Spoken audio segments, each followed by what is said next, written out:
നമുക്ക് അലീനയുടെയും മനുഷ്യങ്ങളുടെയും നാളത്തെ നല്ലൊരു കഥ കേട്ടാലോ? വീഡിയോ ഇഷ്ടപ്പെടുവാണെങ്കിൽ ഒന്ന് ഹൈപ്പ് ചെയ്യാനായിട്ട് മറക്കരുത് കേട്ടോ. അങ്ങനെ നമ്മൾ കാണുന്ന വൈജയ്ക്ക് ഒരു പാഴ്സൽ വന്നിട്ടുണ്ടായിരുന്നു. പാഴ്സലുമായിട്ട് അലീന നേരെ വൈജയുടെ മുറിയിലേക്ക് ചെല്ലുകയാണ്. അപ്പൊ അലീനയ്ക്ക് മനസ്സിലായി അത് ഫുഡാന്നുള്ള കാര്യം. അപ്പം തന്നോടുള്ള ദേഷ്യത്തിന് പുറത്തുനിന്ന് ഫുഡ് വാങ്ങിക്കുക, താനുണ്ടാക്കുന്ന ആഹാരം കഴിക്കില്ല എന്ന് ശപഥം എടുത്തിരിക്കുവാന്ന് തോന്നേ. ഇങ്ങനെ അങ്ങോട്ട് പോട്ടെ, എത്ര കാലം എന്ന് വെച്ച് പോകാൻ പറ്റും. ഇനിയിപ്പൊ താൻ നിർബന്ധിക്കാനൊന്നും പോകുന്നില്ല, തൻ്റെ കടമ താൻ ചെയ്യുന്നുണ്ട്. അങ്ങനെ പോയി ഡോറെ മുട്ടിക്കഴിഞ്ഞപ്പോഴത്തേനും വൈജ വന്ന് കഥ തുറന്നു. അലീനയെ കണ്ടുകഴിഞ്ഞപ്പോൾ ദേഷ്യപ്പെട്ട് നോക്കി. എന്നിട്ട് വെച്ച്, എന്താടി മനുഷ്യനെ സ്വസ്ഥതയെ സമാധാനത്തോടും കൂടി ഒരിടത്ത് നീ ഇരിക്കാൻ സമ്മതിക്കില്ലേ? അവള് വീണ്ടും വന്നിരിക്കുന്നു. അതെ, ഒരു പാഴ്സലുണ്ട്, അത് തരാൻ വേണ്ടി വന്നാന്ന് പറഞ്ഞു. അപ്പോഴേക്കും വൈജ ഇങ്ങനെ നോക്കി. പിന്നീട് തട്ടിപ്പറിക്കുന്ന പോലെ അതും കൂടെ മേടിക്കുവാണ്. എന്നിട്ട് അലീനയോട് പറഞ്ഞു, ഇനി എന്ത് കാണാൻ നിൽക്കുവാടി? നീ വിചാരിച്ചോണ്ടിരുന്നേ നിന്റെ കയ്യിൽ അല്ലെങ്കിൽ നിന്റെ ആശ്രയം ഉണ്ടെങ്കിൽ മാത്രമേ എനിക്കിവിടെ ജീവിക്കാൻ പറ്റുള്ളൂ. വെറുതെ പൈസ ഉണ്ടെങ്കിലേ ഫുഡൊക്കെ എനിക്ക് പുറത്തുനിന്ന് വരുത്തിച്ച് കഴിക്കാടി, അതിന് നിന്റെ ആവശ്യമൊന്നും ഇല്ലയെന്ന് പറഞ്ഞു. അവൾ വന്നിരിക്കുന്ന വലിയൊരു തമ്പുരാട്ടി വീട് ഭരിക്കാനായിട്ട് എന്നൊക്കെ പറഞ്ഞ് പിറുപിറുക്കുവാണ്. കൂടുതൽ അലീനയൊന്നും പറയാൻ പോയില്ല. പറഞ്ഞിട്ട് കാര്യമൊന്നുമില്ല, എത്ര പറഞ്ഞാലും നന്നാവില്ല എന്ന് ശപഥം എടുത്തിരിക്കുന്നവരോട് എന്ത് പറയാനായിട്ടാ? അലീന ഒന്നും മിണ്ടാതെ തിരിഞ്ഞടന്നു. അലീനയ്ക്ക് സങ്കടം ഉണ്ടായിരുന്നു. സ്വന്തം പെറ്റമ്മയല്ലേ ഇങ്ങനെ കാണിക്കണേ. വയസ്സിക്ക് അതറിയത്തില്ലെങ്കിലും അലീനയ്ക്കറിയാലോ അതിൻ്റെതായ വിഷമമുണ്ട്. എന്നാലും സാരമില്ല, ഈ വീട്ടിലുള്ള ബാക്കി എല്ലാവരും തന്നെ സ്നേഹിച്ചു തുടങ്ങി എന്നുള്ള കാര്യം അലീനയ്ക്കറിയാം. എന്തിനേറെ പറയുന്നു, ഒരിക്കലും തന്നെ സ്നേഹിക്കില്ല എന്ന് കരുതിയ രോഹിത്തും ബബിതയും പോലും അതിനെല്ലാം ഓരോ കാരണങ്ങളും ഓരോ നിമിത്തങ്ങളും ഉണ്ടായിരുന്നു. പക്ഷെ തൻ്റെ സ്വന്തം പെറ്റമ്മ ആര് സ്നേഹിക്കാനാണോ അല്ലെങ്കിൽ ആരെ ഒന്ന് കാണാനാണോ താൻ ഇങ്ങോട്ടേക്ക് വന്നത്? പക്ഷെ അവര് മാത്രം തന്നെ സ്നേഹിക്കുന്നില്ല. അതോർത്ത് കഴിഞ്ഞപ്പോൾ അലീനയുടെ കണ്ണൊക്കെ നിറഞ്ഞു വന്നു. പിന്നീട് അലീന രോഹിത്തിന്റെ മുറിയിലേക്ക് ചെല്ലുവാണ്. രോഹിത്ത് കിടക്കുമായിരുന്നു. അലീന വിളിച്ചു കഴിഞ്ഞപ്പോൾ രോഹിത്ത് എഴുന്നേറ്റു. അതെ, ഇങ്ങനെയും മുറിയിൽ തന്നെ ഇരുന്നാൽ മതിയോ? നമുക്ക് പുറത്തോടെയൊക്കെ ഇറങ്ങണ്ടേന്ന് ചോദിച്ചു. പുറത്തിറങ്ങാന് എന്തിന്? നമുക്കൊരു കാര്യം ചെയ്യാം, വൈകുന്നേരം ക്ഷേത്രത്തിൽ പോകാമെന്ന് പറഞ്ഞു. ക്ഷേത്രത്തിലോ? ഞാനോന്ന് ചോദിച്ചു. അതെന്താ ക്ഷേത്രത്തിൽ വന്നാൽ എന്താ? ഞാനില്ല അലീനച്ചി. കാരണം രോഹിത്തിന് ആൾക്കാരെ ഫേസ് ചെയ്യാനുള്ള ബുദ്ധിമുട്ട് അത് അലീനയ്ക്ക് മനസ്സിലാവുന്നുണ്ടായിരുന്നു. അലീന പറഞ്ഞു, അങ്ങനെ ഈ വീടിനകത്ത് തന്നെ കയറി ഇരുന്നിട്ട് കാര്യമില്ല, വൈകുന്നേരം ഞാനും വരാം, നമുക്ക് ഒരുമിച്ച് പോകാം. അതിനെ ഈ മുറിയിൽ ഇങ്ങനെ കയറി ഇരിക്കേണ്ട കാര്യമൊന്നും ഇല്ലാന്ന് പറഞ്ഞു. തെറ്റൊന്നും ചെയ്തിട്ടില്ലോ, പിന്നെ എന്തിനാ നീ സങ്കടപ്പെടുന്നേ? അല്ലെങ്കിൽ മറ്റുള്ളവരെ കുറിച്ച് ഓർത്ത് ടെൻഷൻ അടിക്കണേ? അവർ നിന്നെക്കുറിച്ച് ഓർത്ത് എന്ത് കരുതും? അല്ലെങ്കിൽ അവർ നിന്നെ കളിയാക്കോ? അങ്ങനെയൊക്കെയുള്ള ചിന്തകളൊക്കെ അല്ലേ? മുമ്പ് നിനക്കൊരു അനുഭവം ഉണ്ടായിട്ടുണ്ട്. നീ എൻ്റെ കൂടെ ധൈര്യമായിട്ട് പോരെ. നിന്റെ ചേച്ചി വിളിച്ചാൽ നിനക്ക് സമ്മതമല്ലേന്ന് ചോദിച്ചു. ഒടുവിൽ രോഹിത്ത് സമ്മതിക്കുവാണ്. കുറേ സമയം കഴിഞ്ഞ് കഴിഞ്ഞപ്പോഴത്തേനും അലീന പോയി രോഹിത്തിനുള്ള ഒരു ജോഡി ഡ്രസ്സൊക്കെ മേടിച്ചിടുന്നു. അപ്പോൾ ക്ഷേത്രത്തിൽ മുണ്ടെടുത്തുകൊണ്ട് വേണം പോവാനായിട്ട്. അങ്ങനെ അതുമായിട്ട് രോഹിത്തിൻ്റെ അടുത്തേക്ക് എന്നിട്ട് പറഞ്ഞു, ഇതാ നിനക്ക് വേണ്ടിയിട്ട് വൈകുന്നേരം ക്ഷേത്രത്തിൽ പോകുമ്പോൾ കൊടുക്കാനായിട്ട് ഞാൻ വാങ്ങിയതാന്ന് പറഞ്ഞു. അങ്ങനെ അലീനയുടെ കയ്യിൽ നിന്ന് അതങ്ങോട്ട് വാങ്ങിക്കുവാണ് അവന്. അത് തുറന്നു പോയി കഴിഞ്ഞപ്പോൾ അവൻ്റെ കണ്ണൊക്കെ നിറഞ്ഞു പോയി. ഒരു ജോഡി ഷർട്ടും ഒരു മുണ്ടും വരുന്നത്. അലീന ചേച്ചി, അത് പിന്നെ അതെ, നീ പേടിക്കൊന്നും വേണ്ട, നിനക്ക് ചേരും, നിന്റെ അളവിനനുസരിച്ചുള്ള ഞാൻ വാങ്ങിയെന്ന് പറഞ്ഞു. രോഹത്തിന് പോലും അത്ഭുതമായി പോയി. കാരണം തൻ്റെ അളവിനുള്ള ഡ്രസ്സും കാര്യങ്ങളൊക്കെ ഇതുവരെയായിട്ടും തനിക്ക് ഡ്രസ്സ് എടുക്കുന്ന സമയത്ത് അച്ഛനും അമ്മയൊക്കെ തന്നെ കൊണ്ടുപോയാ എടുക്കാറുള്ള, അല്ലെങ്കിൽ താനാണ് പോയി എടുക്കാറുള്ളത്. ടെക്സ്റ്റൈൽ ഷോപ്പിൽ നിന്നൊക്കെ സ്വന്തമായിട്ട് ഒരുമാതിരി വളർന്നു കഴിഞ്ഞപ്പം ഷോപ്പിൽ നിന്ന് പോയി തന്നെ എടുക്കാറുള്ളത്, അല്ലെങ്കിൽ അതിന് മുമ്പൊക്കെ താനും കൂടെ പോയിട്ടാണ്. പക്ഷെ ഇതൊന്നും ഇല്ല. അലീന വെച്ച് സ്വന്തമായിട്ട് പോയി വാങ്ങിക്കൊണ്ട് വന്ന. അലീന പറഞ്ഞു, അതെ ഒത്തിരി വലിയ വിലയുടെ ഒന്നും അല്ല കേട്ടോ, കുറച്ച് പൈസ ആയിട്ടുള്ളൂ, എൻ്റെ കയ്യിൽ ഉള്ളതുപോലെ എന്ന് പറഞ്ഞു. അത് കേട്ടപ്പോൾ രോഹിത്തിൻ്റെ കണ്ണൊക്കെ നിറഞ്ഞു. രോഹിത്ത് പറഞ്ഞു, എന്തിനാ ചേച്ചി ഈ പൈസ ഇല്ലാത്ത സമയത്ത് ഇതൊക്കെ വാങ്ങേണ്ട കാര്യം ഉണ്ടായിരുന്നോ എന്ന് ചോദിച്ചു. എനിക്ക് ആവശ്യത്തിനുള്ള ഡ്രസ്സ് ഉണ്ടല്ലോ എന്ന് പറഞ്ഞു. അതല്ല, എനിക്ക് തോന്നി നിനക്ക് വാങ്ങിത്തരണമെന്ന്, അതുകൊണ്ട് വാങ്ങിയതാന്ന് പറഞ്ഞു. ഇതേ പെട്ടെന്ന് തന്നെ റെഡി ആയിട്ടിരിക്കും, നമുക്ക് പോകാമെന്നൊക്കെ പറഞ്ഞിട്ട് അലീന റെഡിയാവാനായിട്ട് താഴേക്ക് വന്നു. രോഹിത്ത് ആ ഡ്രസ്സ് എടുത്ത് നെഞ്ചോട് ചേർത്ത് പിടിച്ച് 5 മിനിറ്റ് ഇങ്ങനെ നോക്കി നിൽക്കുകയാണ്. തനിക്ക് ഇതുവരെയായിട്ടും ഇങ്ങനെ സ്നേഹത്തോട് കൂടിയിട്ട് ആരും ഇങ്ങനെ ഒരു സമ്മാനം തന്നിട്ടില്ല. എന്തിനേറെ പറയുന്നു, തൻ്റെ പെറ്റമ്മ പോലും തന്നിട്ടില്ല. എന്തേലും വേണമെങ്കിൽ നീ ആ കടയിൽ പോയി വാങ്ങിച്ചോ, അങ്ങനെയൊക്കെയാ പറയണേ. ഇനിയിപ്പോൾ ഏതായി എടുത്തത്, നല്ലതാണോ അതോ ചേരുന്നതാണോ, അങ്ങനെയൊന്നും ഇന്ന് വരെ ചോദിച്ചിട്ടുമില്ല, ഒട്ട് പറഞ്ഞിട്ടുമില്ല. ആ ഒരു സിറ്റുവേഷനോട് കൂടെയായിരുന്നു കാര്യങ്ങളൊക്കെ കടന്നു പോയിക്കൊണ്ടിരുന്നത്. അത്രമാത്രം കമ്മ്യൂണിക്കേഷൻ കാര്യങ്ങളൊക്കെ ഉണ്ടായിരുന്നുള്ളൂ.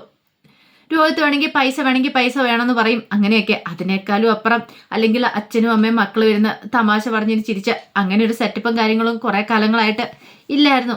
അപ്പൊ അതിൻ്റെതായ ഒരു വിഷമം കാര്യങ്ങളൊക്കെ രോഹിത്തിന്റെ മനസ്സിലുണ്ടായിരുന്നു. പിന്നീട് അലീന രോഹിത്തിനെയും കൂട്ടി ക്ഷേത്രത്തിലേക്ക് ഇവൻ ഇറങ്ങണ സമയത്ത് അലീന പറഞ്ഞു, കൊള്ളാം, സൂപ്പറായിട്ടുണ്ട്, നിനക്ക് നന്നായിട്ട് ചേരുന്നുണ്ടെന്ന് പറഞ്ഞു ഡ്രസ്സ്. പക്ഷെ രോഹിത്തിന്റെ മുഖത്ത് ആകെപ്പാടൊരു വല്ലായ്മയായിരുന്നു. എന്താ, നീ എന്തിനാ വിഷമിക്കണമെന്ന് ചോദിച്ചു. ചേച്ചി, അത് പിന്നെ പേടി ഉണ്ടായിരിക്കില്ലേ, ഇതിനു മുമ്പ് നീ ഇറങ്ങിക്കഴിഞ്ഞപ്പോൾ കുറച്ച് ആൾക്കാർ നിന്നെ കല്ലെറിയാൻ വന്നോണ്ടല്ലേ. സാരമില്ല, ഇത്തവണ ഞാനല്ലേ ഉള്ള കൂടെ, നീ ധൈര്യമായിട്ട് പോരെ, നിനക്ക് എന്നെ വിശ്വാസം ഇല്ലേന്ന് ചോദിച്ചു. അലീനച്ചി, എനിക്ക് വിശ്വാസമാണ്, എങ്കിൽ പിന്നെ നീ എന്തിനാ പേടിക്കുന്നേ എന്ന് ചോദിച്ചു. അങ്ങനെ പുറത്തേക്ക് ഇറങ്ങി നടന്നാണ് അവർ ക്ഷേത്രത്തിലേക്ക് പോകുന്നത്. കുറച്ചപ്പുറത്ത് മാറിയൊരു ക്ഷേത്രം ഉണ്ടായിരുന്നു. പോകുന്ന സമയത്ത് ആൾക്കാരൊക്കെ രോഹിത്തിനെ അലീനയൊക്കെ നോക്കുന്നുണ്ട്. അവരുടെ നോട്ടത്തെ രോഹിത്ത് വല്ലാതെ ഭയന്നു. അപ്പോഴേക്കും അലീന രോഹിത്തിന്റെ കയ്യിലേക്ക് പിടിച്ചു. പേടിക്കണ്ട, ഞാനല്ലേ ഉള്ളേന്ന് ചോദിച്ചു. എന്തിനാ പേടിക്കണേ, തെറ്റ് ചെയ്യാത്തടത്തോളം കാലം ആരെയും ഭയക്കേണ്ടതില്ലെന്ന് പറഞ്ഞു. അങ്ങനെ ക്ഷേത്രത്തിൽ പോയി അവന്റെ പേരിൽ അർച്ചനകളൊക്കെ കഴിപ്പിച്ച് പ്രാർത്ഥിക്കുകയാണ്. ആ സമയത്ത് രോഹിത്തിന്റെ മനസ്സിൽ എന്തെന്നില്ലാത്ത ഒരു സന്തോഷം തോന്നി, വല്ലാത്തൊരു സമാധാനം തോന്നി. കുറച്ച് നാളുകളായിട്ട് അനുഭവിച്ചുകൊണ്ടിരിക്കുന്ന വേദന, താൻ ചെയ്തു പോയ തെറ്റുകൾക്കെല്ലാം, തൻ്റെ അലീന ചേച്ചിയോട് താൻ ചെയ്ത തെറ്റിനെല്ലാം രോഹിത അവിടെ നിന്ന് ഭഗവാന്റെ മുന്നിൽ നിന്ന് മാപ്പപേക്ഷിക്കുന്നുണ്ട്. എന്നോട് ക്ഷമിക്കണം എന്നൊക്കെ പറഞ്ഞുകൊണ്ട് അലീനയും രോഹിത്തിനും വേണ്ടിയെ പ്രാർത്ഥിച്ച് ഇവന് നല്ല രീതിയിൽ മുന്നോട്ട് പോകാൻ സാധിക്കണം എന്നൊക്കെ ഒരു ആത്മവിശ്വാസം കൊടുക്കണം. ഇത്ര നാളത്തെ പോലെയല്ല ഇവൻ്റെ ജീവിതം ഇനി. കാരണം ഇവന് ആൾക്കാരെ കാണുമ്പോഴുള്ള ഭയവും കാര്യങ്ങളൊക്കെ ഉണ്ട്. പിന്നെ ഇവന് ഒരു ഭാവി ഉണ്ടല്ലോ. അപ്പോൾ അതിന് വേണ്ടിയിട്ടൊക്കെയാണ് അലീനെ പ്രാർത്ഥിക്കുകയും ചെയ്തത്. ആ സമയത്ത് വൈജി രോഹിത്തിനെ കാണാൻ മുറിയിലേക്ക് വന്നു. രോഹിത്തിനെ കാണാതെ വന്ന് കഴിഞ്ഞപ്പോൾ വൈജി ഓർത്തു, ഇതെവിടെ പോയതാ ഇവന് എന്നൊക്കെ ഒരു ചിന്തയായിരുന്നു. കുറച്ച് കഴിഞ്ഞപ്പോഴത്തേനും കൃഷ്ണൻ ഇങ്ങോട്ട് വന്നേ. കൃഷ്ണനോട് ചോദിച്ചു, അല്ല രോഹിത് എന്ത് ചോദിച്ചു. ആ സമയത്താണ് കൃഷ്ണമോളും ശ്രദ്ധിക്കുന്നത്. രോഹിത്തേട്ടനെ കാണുന്നില്ല, അലീന ചേച്ചി ഇല്ലാന്ന്. പിന്നീട് ബാലേന്ദ്രനോട് ചോദിച്ചു കഴിഞ്ഞപ്പോൾ ബാലേന്ദ്രനാണ് പറയണേ അവർ ക്ഷേത്രത്തിലേക്ക് പോയെന്നുള്ള കാര്യങ്ങൾ. ഇതറിഞ്ഞു കഴിഞ്ഞപ്പോൾ കൃഷ്ണമോൾ എന്ത് ചെയ്തു, പോയി വൈജിയോട് പറയുന്നുണ്ട് ക്ഷേത്രത്തിൽ പോയെന്ന്. അത് കേട്ട് കഴിഞ്ഞപ്പോൾ സഹിച്ചില്ല. അവള് രോഹിത്തിനെ വിളിച്ചുകൊണ്ട് ക്ഷേത്രത്തിലേക്ക് പോയിരിക്കുന്നു, എന്ത് കാണിക്കാനാ പോയത്. വൈജയന്തി ദേഷ്യപ്പെട്ട് പുറത്തേക്ക് ഇറങ്ങി വരണം. അപ്പോഴേക്കും ബാലേന്ദ്രൻ അവിടെ ഇരിക്കുന്നുണ്ടായിരുന്നു. വൈജയന്തി കൃഷ്ണമോളെ വിളിച്ചു. കൃഷ്ണമോളെ വിളിച്ചിട്ട് ഓരോ ചീത്ത പറയണം. അവളെ കാണിച്ചു കൊടുക്കുന്നുണ്ടേനെ അങ്ങനെ ഇങ്ങനെയെന്നൊക്കെ. ബാലേന്ദ്രന് സഹി ഇട്ടു. ബാലേന്ദ്രൻ കൃഷ്ണമോളോട് പറഞ്ഞു, മോള് കയറിപ്പോയി ഇന്ന് പഠിച്ചോളാൻ പറഞ്ഞു. അങ്ങനെ കൃഷ്ണമോൾ അങ്ങോട്ട് പോയി കഴിഞ്ഞപ്പോഴത്തേനും ബാലേന്ദ്രൻ പറഞ്ഞു, നിനക്ക് എന്താ വൈജയെന്ന് ചോദിച്ചു. ഒരു കാര്യം ഞാൻ പറഞ്ഞേക്കാം, മര്യാദയ്ക്ക് നിൽക്കാൻ പറ്റുമെങ്കിൽ നിന്നാ മതി. ആ സമയം വൈജയന്തി പറഞ്ഞു, എനിക്കറിയാം നിങ്ങളെ എൻ്റെ മക്കളെല്ലാം അവൾ കയ്യിലെടുത്തു, അതേ കാലം അവളിവിടെ ഭരിക്കത്തില്ല എന്ന് പറഞ്ഞു. അവള് ഭരിക്കണം വേണ്ടെന്നൊക്കെ അവള് തീരുമാനിച്ചോളൂ, നീ തീരുമാനിക്കേണ്ട കാര്യമില്ല. ഇടി നിനക്ക് ഇവിടെ നിൽക്കാൻ താല്പര്യമില്ല, നീ ഇറങ്ങിപ്പോടി. നിന്നെ ആരെങ്കിലും ഇവിടെ പിടിച്ചു കെട്ടിയിട്ടുണ്ടോ? അവള് വന്നിരിക്കുന്നു. അത് കേട്ടപ്പോൾ വൈജ പറഞ്ഞു, നിങ്ങളുടെ സൂക്കേട് എനിക്കറിയാം, അവളെ കണ്ടു കഴിഞ്ഞപ്പോൾ അത് തുടങ്ങിയതാണല്ലോ. ബാലേന്ദ്രന് ഒറ്റോണങ്ങ് തന്നാണ്ടല്ലോ, നിന്റെ കാരണം പൊട്ടിപ്പോകും. പക്ഷെ ഞാനത് ചെയ്യുന്നില്ല. എന്തുകൊണ്ടാന്ന് പറഞ്ഞാൽ നിന്നെ അടിച്ചിട്ടുണ്ടെങ്കിൽ എൻ്റെ കൈയും കൂടെ നാറും, അതുകൊണ്ട് ഞാൻ ചെയ്യുന്നില്ല എന്ന് പറഞ്ഞു. എടി, ബുദ്ധിയും വിവരം ഉള്ളവരോട് പറഞ്ഞിട്ടല്ലേ കാര്യമുള്ളൂ, നിന്നോട് അത് പറഞ്ഞിട്ട് കാര്യമില്ല. ഇത്തിരി പോലും ബുദ്ധിയില്ലാത്ത നിന്നോട് പറഞ്ഞിട്ട് എന്താവാനാ. മര്യാദയ്ക്ക് ഇവിടെ കഴിഞ്ഞാൽ മതി, എനിക്കൊരു നിർബന്ധമില്ല. നീ ആരാന്ന നിന്റെ വിചാരം. ഈ സമയം വൈജയന്തി പറഞ്ഞു, എനിക്കും ഇങ്ങോട്ടേക്ക് വരാൻ ഒരു താല്പര്യം ഇല്ലായിരുന്നു. ഗംഗേട്ടനും ശിവേട്ടനും ഒക്കെ നിർബന്ധിച്ച് എന്നെ കൂടെ കൂട്ടിക്കൊണ്ട് വന്നാന്ന് പറഞ്ഞു. ഓ, അവര് നിർബന്ധിച്ച് കൂട്ടിക്കൊണ്ട് വന്ന പോലും. എടി, ഇത്രയെങ്കിലും ഉളുപ്പുണ്ടായിരുന്നെങ്കിൽ അവർ കൂട്ടിക്കൊണ്ട് വന്നതിന് ശേഷം നിനക്ക് പോകാമായിരുന്നല്ലോ. നീ എന്തിനാ ഇങ്ങോട്ടേക്ക് വന്നേ? നിനക്ക് പറയാൻ വരായിരുന്നു അവരോട്, ഞാൻ അങ്ങോട്ടേക്ക് പോകുന്നില്ല കടപ്പാട്ട് വീട്ടിലേക്ക്, അവിടെ അലീനയാണ് അധികാരം സ്ഥാപിച്ചിരിക്കണെന്ന്. പിന്നെ നീ എന്ത് കാണിക്കാനാ വന്നേ? സ്വന്തം മകന് ഈ നിലയിൽ ഇത്രയും ദിവസം കിടന്നു, നീ ഒന്ന് തിരിഞ്ഞു നോക്കി അവന്റെ കാര്യങ്ങൾ എന്തേലും നോക്കിയോ? നീ ഒരു അമ്മയാണോടി നീ ചോദിച്ചു. അത് കേട്ടപ്പോൾ വൈജ പറഞ്ഞു, എൻ്റെ അവസ്ഥ എനിക്കും അറിയത്തുള്ളൂ. നിന്റെ അവസ്ഥ എടി, നീ ഈ വീട്ടിലുണ്ടായിട്ട് പോലും അവനൊരു ആശ്വാസപോക്ക് പോലും പറഞ്ഞോ? എന്തോ എന്ന് കർമ്മം കഴിക്കുന്ന പോലെ അവനോട് എന്ന് സംസാരിച്ചു. പിന്നെ അതിനപ്പുറം പക്ഷെ അലീന അങ്ങനെയല്ല. നിന്റെ മോനെ അവൾ കൊണ്ടുനടന്ന് അറിയാവോ? അവൾ കാരണമാണ് അവൻ ജയിലിൽ നിന്ന് ഇറങ്ങിയത്. അവളില്ലായിരുന്നെങ്കിലുണ്ടല്ലോ ഇന്ന് നിന്റെ മോൻ ഈ വീട്ടിൽ കാണത്തില്ലായിരുന്നു, ആ ഹരിയോടൊപ്പം ജയിലിൽ കിടന്നേനം. മുമ്പും അവനെ നോക്കണം, അല്ലെങ്കിൽ അവൻ്റെ കാര്യങ്ങളൊക്കെ ഇത്രയും കൂടെ ശ്രദ്ധയിലെത്തോളം ഞാൻ നിന്നോട് പറഞ്ഞപ്പോൾ നീ എന്താ പറഞ്ഞേ? എൻ്റെ മക്കളാരും വഴിപിഴച്ച് പോകത്തിരുന്ന്, ഞാൻ വളർത്തുന്ന മക്കള്. എന്നിട്ടിപ്പോൾ എന്താടി സംഭവിച്ചേ? അതും പോരാഞ്ഞിട്ട് ആ പെങ്കൊച്ച് രാത്രിയില്ല പകലില്ലാതെ കിടന്ന് കഷ്ടപ്പെട്ട് അവനെ ജീവിതത്തിലേക്ക് കൈപിടിച്ചു കൊണ്ടുവരുമ്പോൾ നിനക്ക് വീണ്ടും അഹങ്കാരമില്ലേ? അവളെ ഈ വീട്ടിൽ നിന്ന് ഇറക്കി വരണല്ലേ?